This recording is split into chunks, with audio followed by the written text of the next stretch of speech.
Well, good morning, good afternoon, good evening, wherever you are in the world. We are excited that you're here with us at Co-working Live with Red Worldwide, and I am Dr. Patience Jackson Rose, and we are here on another Focus Friday. We're going to be focusing on leadership just for another couple of weeks, and so today we're diving into influence, the untapped power of leadership, and we're going to talk about how influence works, okay? Both for good and not so good in some situations, so that we can know exactly how we can wield it and make it work, in ways that are powerful for our companies. Well, before we get started, I wanted to just thank everyone who's been watching. I mean, we are right at 75 episodes that are available in our repository on YouTube. So I wanted to let you know that we are so grateful for you who have been paying attention.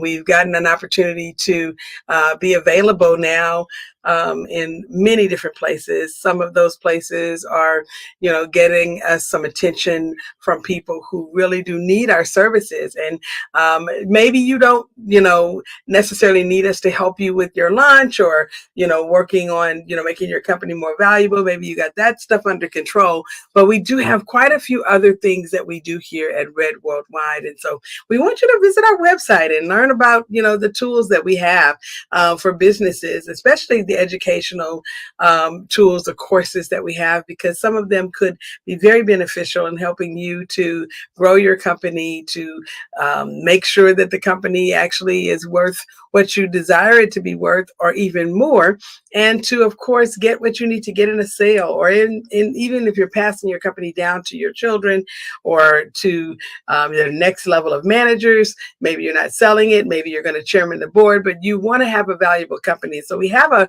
program called the Value Builder Engagement Program, and it's a very powerful tool to put into your business to help you understand how the business works and what's going on with it, and what you can do to institute the 8 drivers of business value to make sure that you get the 3x, the 5x, the 10x in a sale, but also to make sure the company is valuable. And so with that said, I want to go ahead and get us started in our scheduled session today on influence. And so we'll start with our video that we prepared, and to just kind of give you a little bit of context for how influence can work for you. It's a word we hear tossed around in boardrooms, at networking events, and even in casual conversations about leadership. But what does it really mean? And more importantly, how does it shape the very fabric of business leadership? Today, we're discovering the powerful role influence plays in leadership, both the good and the bad. So, buckle up, because this isn't just another dry lecture on leadership theory. This is about understanding how influence can make or break a leader. Let's start with a historical lens. Picture this. It's the early 20th century, and we're in the midst of the Industrial Revolution. Leaders like Henry Ford weren't just running companies, they were changing the very nature of work. Ford's influence was revolutionary, not just because he introduced the assembly line, but because he understood how to inspire a workforce. He leveraged influence to create a culture that valued efficiency and innovation. His leadership wasn't just about authority, it was about inspiring loyalty and dedication. Workers didn't just build cars, they became part of a movement. This is the positive side of influence, when it empowers, motivates, and unites. But let's not romanticize it too much. Influence can be a double-edged sword. Fast forward a few decades, and we find ourselves in the corporate world of the 1980s. Enter leaders like Ken Lay of Enron. Here, influence took a darker turn. Lay was charismatic, persuasive, and had a vision that captivated many. But what happens when influence is wielded irresponsibly? Enron's culture became a breeding ground for unethical practices driven by a toxic influence that prioritized profit over integrity. This is the negative side of influence, when it manipulates, deceives, and ultimately destroys. It's a stark reminder that influence is not inherently good or bad. It's how it's used that determines its impact. So, what does this mean for today's leaders? In a world where social media amplifies voices and opinions, influence has become more accessible yet more complex. Leaders today must navigate a landscape where their influence can reach millions in an instant. Think about it. A tweet or a post can sway public opinion, impact stock prices, and even alter the course of a company's future.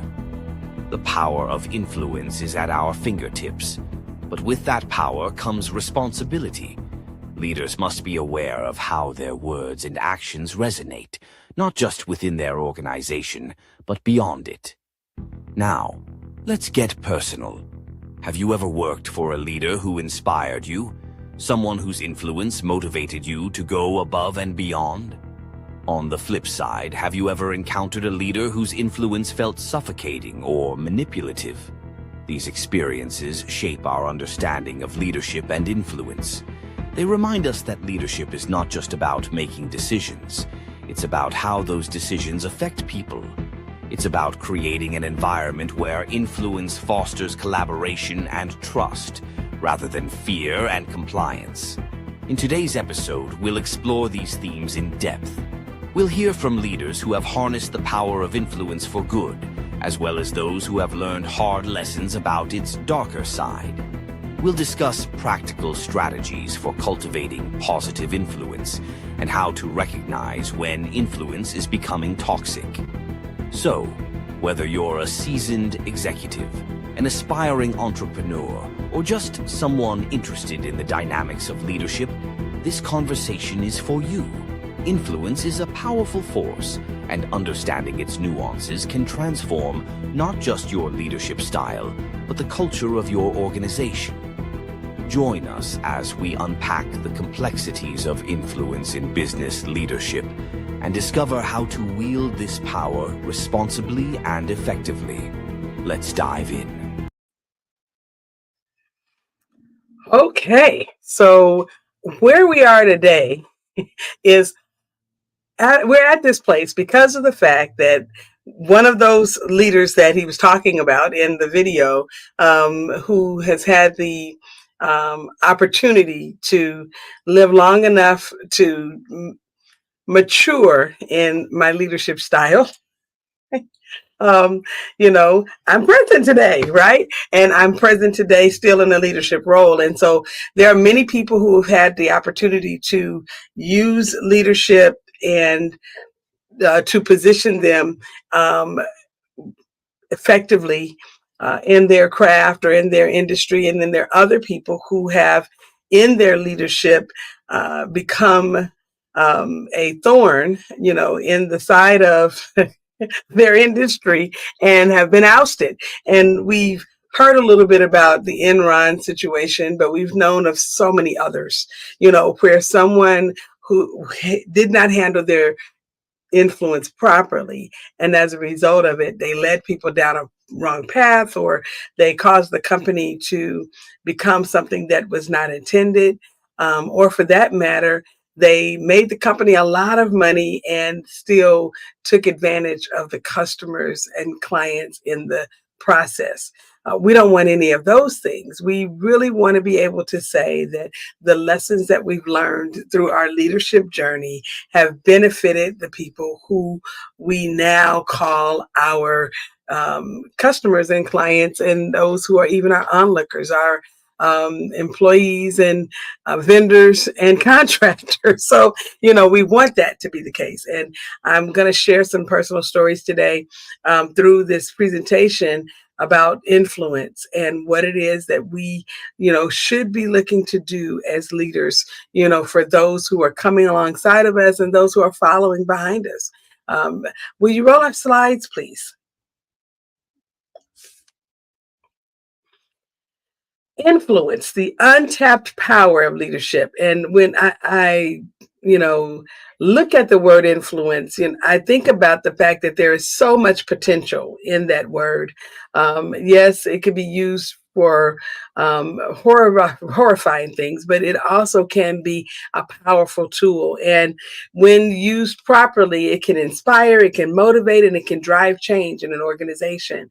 And so, as we are looking at the concept of influence, I really want to break it down and help you understand what it is.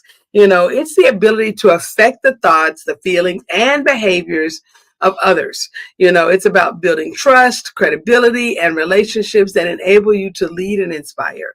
And so, going back to one of the things that was said in the video, there are times when influence can be used for good.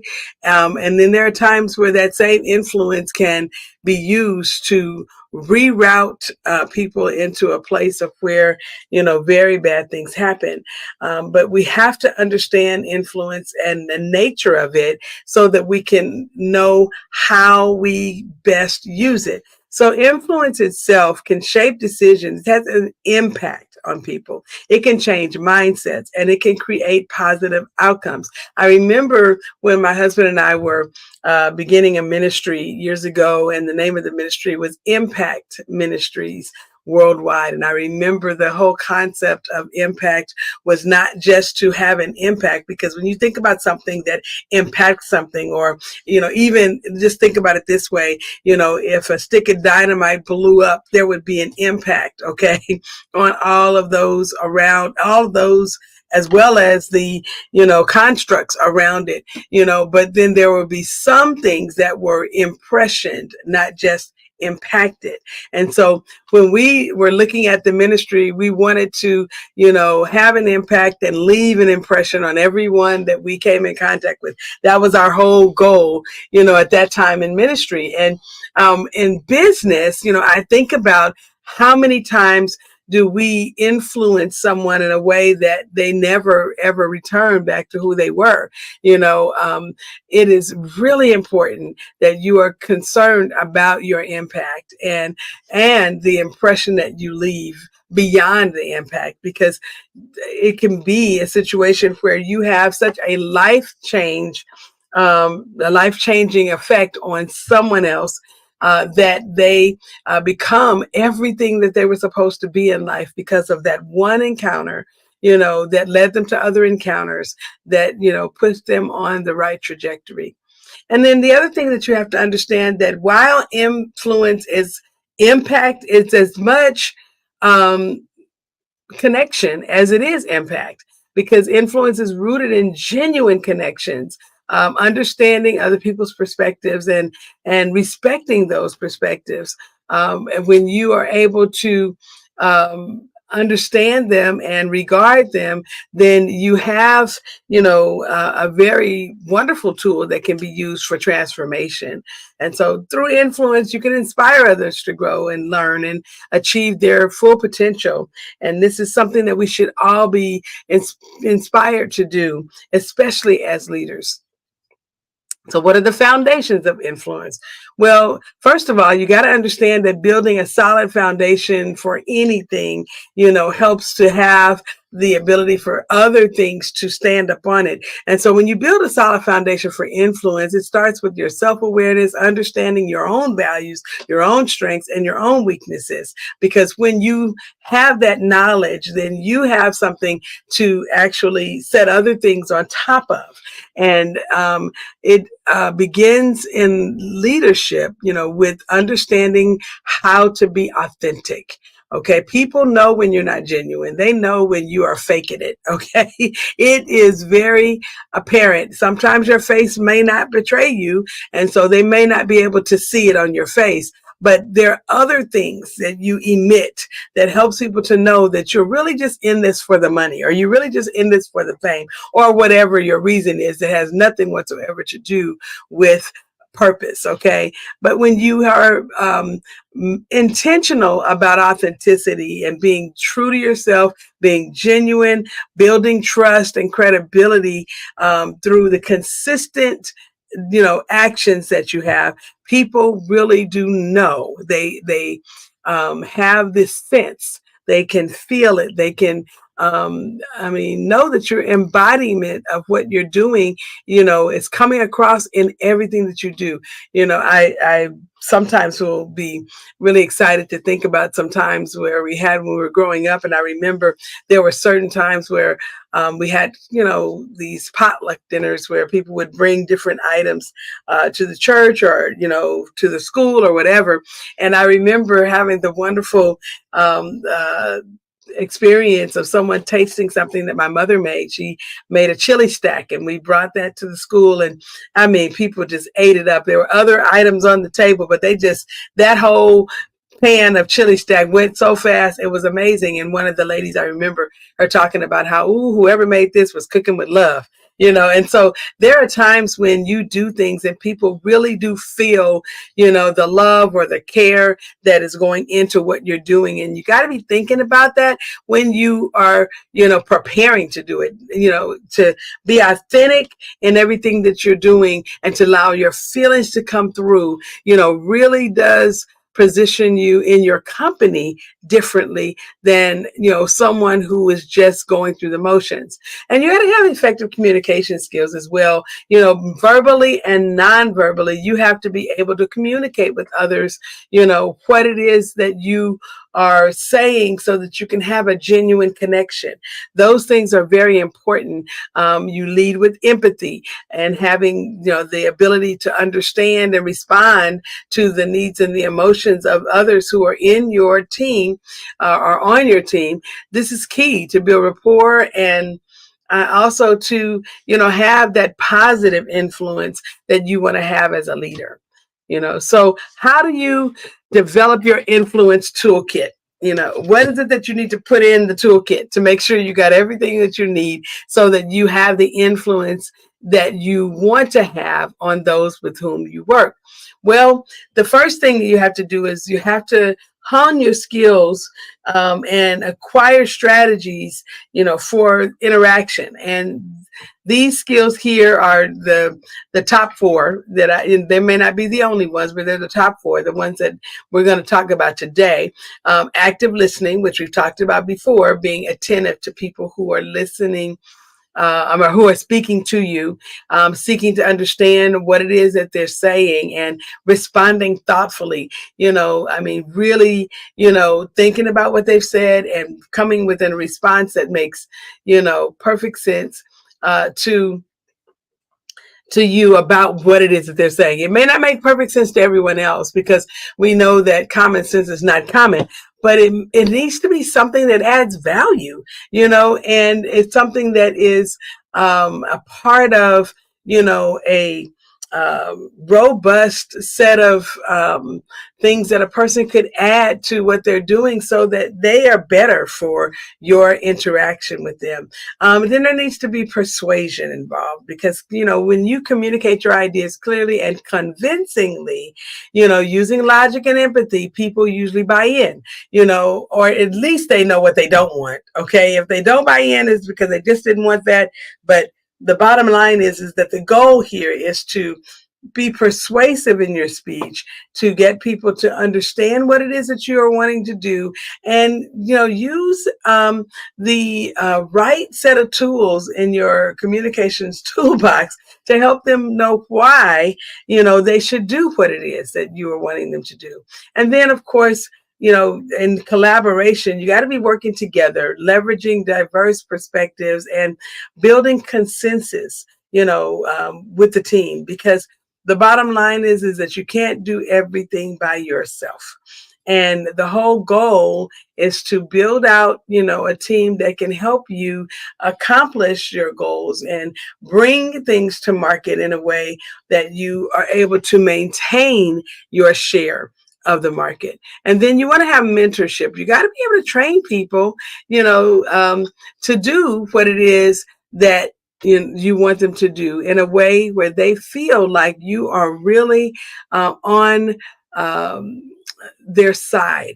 you want to be able to share your knowledge and your experience and guiding them, to their place of their next, whether that's their next level of leadership or whether it's just their next, project in the company. And you got to be able to support everyone, at the same time, because developing out these tools in the Influence Toolkit, gives you a starting point. But you have to grow as a leader while you're helping other people grow as well, so that you can cover all bases, in the best way that you can.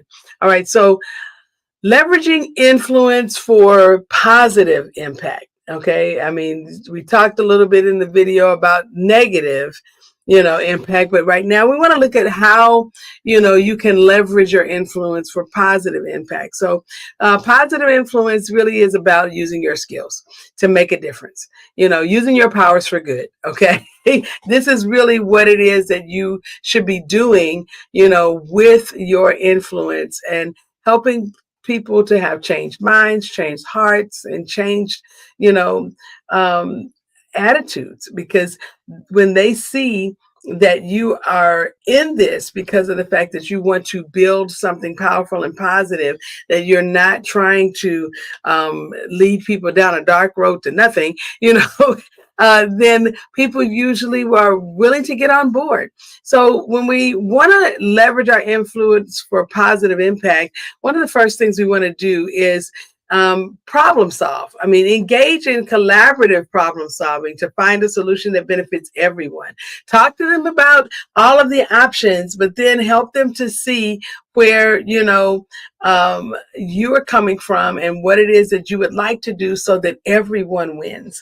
That is going to be key, because even though we're working at this collaboratively, we're all working together to, work through this particular problem solving exercise that we're doing in our company. Sometimes people feel like they're the odd man out. So you have got to find a way to unify the collaborative, the group, and help them to solve problems, in a way that everyone, like I said before, wins. Okay. And then you want to also be able to have an attitude of empowerment. You want to foster autonomy and growth by giving others the tools and the confidence to succeed. That they need you to empower them, to give them permission to do their best and to be who they are. It's not enough to just delegate authority, but they have to feel empowered, because if they don't, then they won't lead effectively. They will, their influence will not be as powerful as it could be. And then you got to also remember that, you can encourage your people to be creative and to, innovate. This is really important. When people feel locked in and blocked in, that they don't have an option with regards to adding value, to the company themselves, then they don't do as much as they would do if they felt like they had the ability to do something that would have a lasting effect on the company. So you want to encourage creativity and risk taking, fostering a culture of learning and adaptation, because when you help people to learn that you do value, people bringing ideas, and even if their idea is not used right away, or even at all, letting them know that you appreciated the work that went into them preparing what it was that was prepared, and that at some point, maybe they'll have a chance to use that in their future, maybe even if it's not with your company. Okay, so how do we navigate some ethical dilemmas? This is a really important part. You see on my little my graphic here, my gentleman stands at the crossroads of ethics and ethos. Okay, actually, it's not even a crossroads. One is going one direction, and the other one is the complete opposite. And that's how some of us are experiencing life, It's our choices are just that broad, where either we're going to make the right choice, the ethical choice. Okay. When I'm saying right, I mean ethical, or we're going to go with our ethos, what it is that we feel. And sometimes what we feel, it may not be the right thing to do. So you have to be able to understand that ethical considerations are crucial when you're wielding your influence. I mean, you have to ensure that your actions are aligned with your values. And if your actions are aligned with your values and it was not the right action, maybe you need an upgrade in the value system, okay? Because this is really important and key to a key aspect of who you are becoming as a leader. People need to know that you stand for something. I remember hearing this when I was younger, that if you don't stand for something, you'll fall for anything. And I tend to agree with that concept. You have got to be in a position where you are standing on your beliefs and your tenets, your faith even. You have to make sure that people can see it. You got to be transparent, open, and honest about your motivations and your intentions. And when people see that you are there because you care, it changes how they seek out your assistance. And for that matter, whether or not they come back. Okay, you have to be able to operate and lead with respect, treat others with respect, valuing their perspectives and autonomy. It's important for you to respect the space and the delegated authority that others have been given. Maybe you're at the corner of where you are, and it might, be just leaning a little bit on the other side of where someone else is supposed to be. You have got to be able to move out of the way and allow them to do what it is that they were purposed to do in the company. And so these are very, very important and key things. And then lastly, you got to have integrity. You got to act in accordance with your values, even when it's difficult. We talked about this yesterday, doing the right thing when nobody's present. Okay. And there doesn't seem to be a camera in the corner to record what you're doing. It's important for you to have that as a part of your character, that no matter what is going on around you, you are being right, you are doing right, you have righteous behavior, because when you lead that way, others follow that way. And so this is a very important aspect of leaders' lives. Now, what are some of the pitfalls that we need to avoid? These are influence pitfalls. Okay, how do we avoid these? And you see our guy in here in the image. He's kind of traversing in this mountain, and there are, looks like fires to put out everywhere. Okay, and then you got, other things that are seeming to be a problem. And so a lot of times that is the case for many of us. Influence is really a powerful tool, but if it's misused or not carefully navigated, it could be, the key thing to cause others to have challenges, just because they followed what you said. So avoiding some of the common pitfalls is key to maintaining the trust that you have garnered from others in your organization, and effectiveness. So let's look at some of these things. Manipulation. I have seen this as one of the number one reasons that people end up in bad relationships in business, because one person sought to manipulate another person by not either giving them all the information that they might need, to have the ability to make a good decision, or for that matter, just flat out, they gave them the wrong information that was false, or sometimes they coerced them into doing things. Coercion is on this list. There are other times when people, were overpowering. They had a set of skills that caused them to be very persuasive, and in using them, they've overpowered others and used or misused or even abused their influence.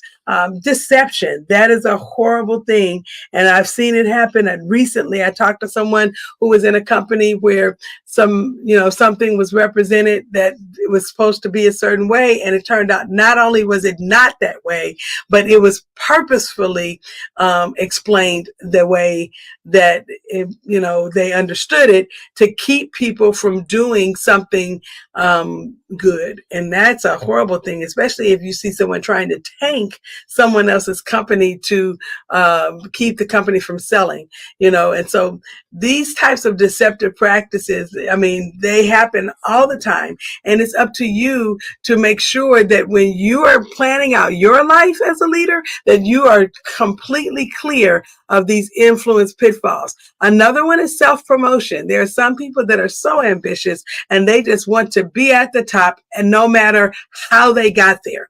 And so this is something that we need to be aware of. And if it's a part of your personality, you need to squash that, because self-promotion, will get you nowhere.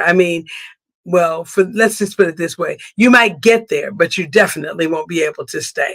And so continuing in your mind, with what it is that you want, you have got to make room and space in there for the fact that promotion, comes from on high. And when you do the right thing, excellence is attractive and you will get there. You just may not get there at the moment that you intended. And then, of course, having a lack of empathy, that also is another pitfall that you want to avoid as a leader, because your influence is important and you want to make sure that in whatever you do, you're doing the right thing, to care about people, to be concerned about people, to be concerned about your customers and clients. I never forget, I was in a situation where we were looking for some essential oils, and we went into one of the drugstores, the pharmacies, because they carried the particular brand of essential oils that we were going to look for. And we get in there only to find that those oils were not there. And they were not only were they not there, they were like taken off the shelf. We found out later that there was an incident that occurred where there were the tops on the bottles were not the right tops, and they were not, it seems as though the quality control was not what it needed to be, and people could be very well harmed because of the fact that the way things were leaking out of the bottles were not in a way that was appropriate, and people could end up with less product, but they also could have ended up, in a situation where too much of that oil could have seeped through and their clothes could have been harmed, or, some other, even physically, they could have been harmed from it. And so I remember I think it was Walgreens that pulled their product off the shelf, and then there was an article about it, and what followed, of course, was that they fixed the problem, and ultimately their products are years later back on the shelf. But I want you to understand that there are times when people make decisions, for greed or for other reasons. And even though they know better, they will release something too soon or allow it to be in a position where people get access to it, and they could be harmed. And the company is more concerned about their ultimate bottom line than they are about the few people that might be harm. They call it that collateral damage. So I am saying to you, as a leader, as an entrepreneur, executive, whatever level of leadership you're in, when you come to this video, please be aware that if you are expecting to have your influence taken seriously and to actually use it as a tool that it is, these common pitfalls are things that you absolutely want to completely remove out of your character and out of your business.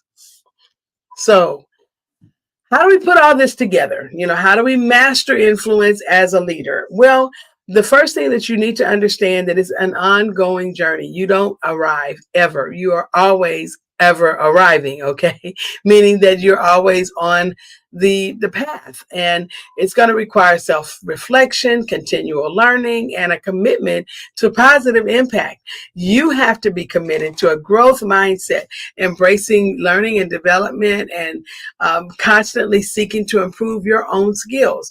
Because again, you're a leader, people are following you. And so you want to make sure that your mindset is one that is a mindset that others aspire to. And when you have that, and you're wearing it, and I do mean like you put it on like a jacket or a coat, people can see, oh, they're all about growth.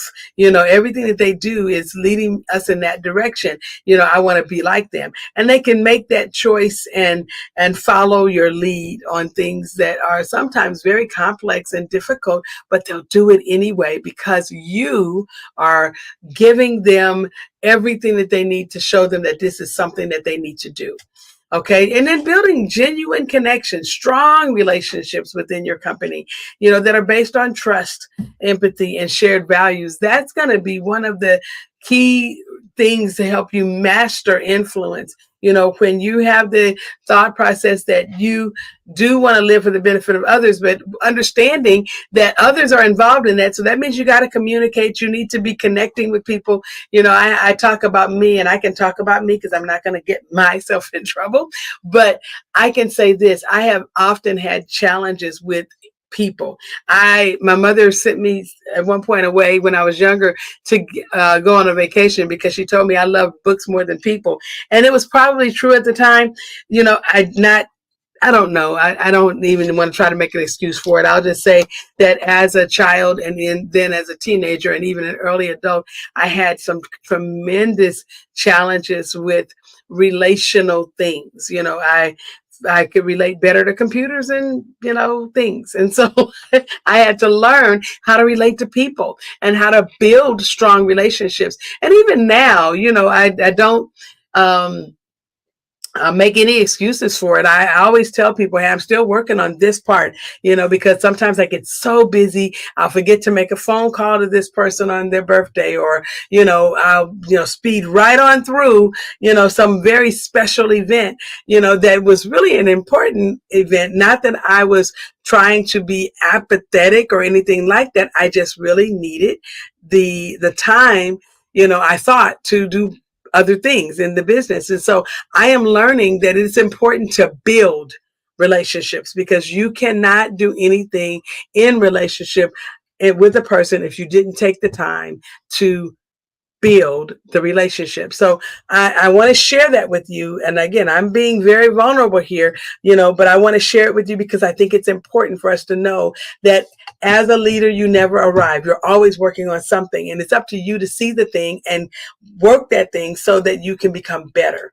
And then you have to have a clear purpose, clear vision. People need to understand what that vision is, and so they can align with your vision. But you have to align your actions and your values and your goals. They have to be in a position where they sync up, because if you don't do that, what happens is people will see that you're not doing it, and you'll be called a hypocrite. People they'll call you out on that. I have that on good authority, okay? That if for whatever reason you have a purpose and you're moving in a certain direction, but your actions and your values don't match, it will be something that people will actually call you out on.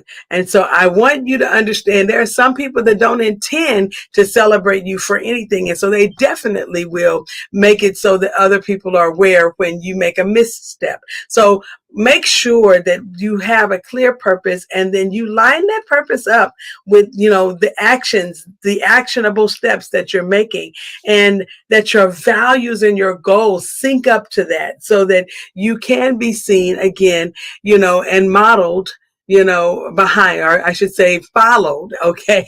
The model that you're setting is something that people will follow. And then lastly on this, I want you to really be thinking about the fact that you're here to inspire others. Your motivations and your inspirations personally, professionally, spiritually, emotionally, those are yours that you are operating off of. But your job with all of that is to motivate and inspire others to achieve their potential.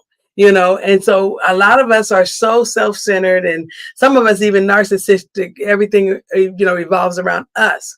But when you think this thing through and understand what influence is about, influence is not influence if there's no one for you to influence. So you got to be thinking about the fact that the whole purpose of it is to make, create positive change for others, okay, to help people achieve their goals and their potential. Well, with that said, this has been an awesome opportunity for us to share today on influence, and I hope that it has benefited you. And if it has, I want you just to put something in the comments to let us know that this, did resonate with you. And as you're thinking about everything that you have to do to become an effective leader, I want you to think very powerfully about the fact that your leadership skills are so important that you have to take the time to cultivate them. I mean, really work them through and do exactly what it is that you need to do intentionally so that everything will begin to flow for you and your team and your company. Well, this has been Dr. Patience Jackson Rose here with you on Co-working Live with Red Worldwide, and we'll see you again next time.